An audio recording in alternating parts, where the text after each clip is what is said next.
bit about your brand and what you stand for. Well, I'm self-help for people who wouldn't be caught dead reading self-help. Like funny, feisty, sexy, stylish graphics, all of that. You know, journalists call me Deepak Chopra meets Carrie Bradshaw. Luckily, I have Carrie's shoe collection and not Deepak's, you know.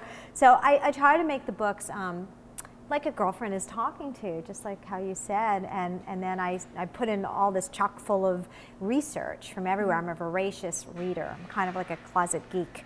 I love reading psychology and philosophy, even quantum physics, and so I kind of put that all in the books, but make it fun to read. Your story is really interesting because at the age of 27, you left a pretty successful career to branch out on your own. Tell me why you did that. Well, I was, at 27, I was a senior VP creative director in advertising, which my mother kept getting it wrong. She kept saying VP, and I'm like, senior VP. She's like, why did they make you a senior VP? You know? So I was doing well, but I wasn't really happy. I felt like I wanted to be an author. I wanted to write books. In particular, I had an idea for a novel, and so I kept threatening to quit and then being talked out of it from, you know, friends and family. And so one day I figured, you know, if I'm doing so well in something that I don't want to do, if something that's not my passion, imagine if I applied the same principles of success to something I did want to do.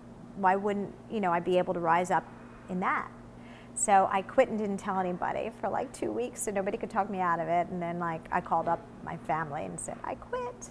Oh my gosh. They're like, you know, Mom, Dad, I'm going to be a writer. It's like, Mom, Dad, I'm going to be a Hare Krishna. They were like, what? You know. And what does that say to people who are in jobs but are afraid to quit? They have fear. And I say fear works like interfere. It might as well be renamed interfere. You know, it's what stops you.